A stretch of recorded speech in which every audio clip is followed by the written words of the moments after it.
Oui, ça fait plusieurs fois qu'on parle de ce réaménagement du Courberia en conseil municipal.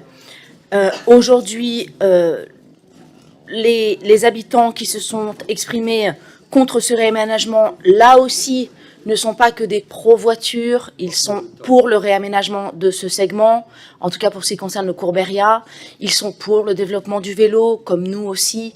Le sujet, c'est l'incohérence du projet, parce qu'il était tout à fait possible de maintenir le Courberia à double sens en développant le vélo, et nous ont été opposés des arguments techniques fallacieux sur une question de largeur d'emprise cycle pour la sécurisation des flux vélos.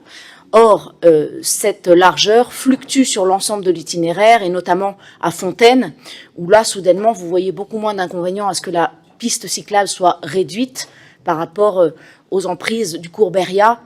Donc on voit bien là une volonté délibérée d'imposer une largeur minimum au vélo qui n'est absolument pas réglementaire ou en tout cas technique, puisque sur le parcours global, à d'autres moments, je le disais, cette largeur est réduite. On voit bien ici que c'est un prétexte technique pour en réalité absolument passer le Courberia, ce segment-là, à sens unique.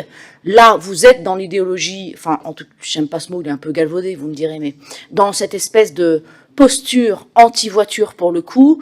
On voit bien dans l'ensemble des aménagements que vous faites autour du centre-ville, parce que, monsieur le maire, vous comparez Place Grenette et l'avenue Jeanne d'Arc. Excusez-moi, mais Place Grenette, on est en plein centre-ville.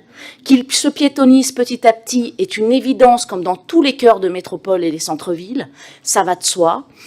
En revanche, sur les artères, que ce soit Beria ou Jeanne d'Arc, que l'on garde, que l'on conserve des accès voitures, en envisageant des stationnements relais pour qu'on vienne au centre-ville plutôt à pied ensuite, mais que ces accès-là soient respectés, nous paraît être du bon sens, mais là aussi c'est un terme galvaudé, peu importe, mais la comparaison Grenette-Jeanne d'Arc, je dois dire, était assez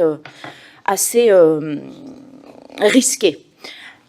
Eh bien, sur ce Courberia, moi je suis désolée, la mise à sens unique, vos arguments ne nous ont pas fait changer d'avis, n'ont pas fait changer les avis des habitants qui restent mobilisés, et donc pour nous, clairement, ça restera un avis défavorable sur ce projet, et encore une fois, vous vous réfugiez derrière des arguments qui n'en sont pas, et dès que vous êtes acculé, d'ailleurs, on le voit, vous l'avez fait tout à l'heure, monsieur le maire, vous-même, c'était une proposition pour parler de place de Metz et rue de Strasbourg, des services techniques, pauvres fonctionnaires. Que n'avez-vous pas fait de propositions qui n'étaient en fait pas celles des élus et qui vous ont permis de vous défausser en disant que vous vouliez refaire la place de Metz, mais pas la rue de Strasbourg, c'était une proposition technique. Je trouve ça un peu dégueulasse. Mais voilà, c'est un jugement de valeur, vous en ferez ce que vous voulez. En tout état de cause, vous avez bien reculé place de Metz, à croire que parmi les habitants, certains pesaient plus à votre oreille que chez les habitants de l'avenue Jeanne d'Arc. C'est bien regrettable parce que eux aussi, avenue Jeanne d'Arc, ils avaient des choses à proposer. Ce n'était pas un refus absolu et têtu, et je crois qu'ils auraient pu être entendus à la même hauteur et à la même valeur qu'un Grenoblois qui habite rue de Strasbourg. Je vous remercie.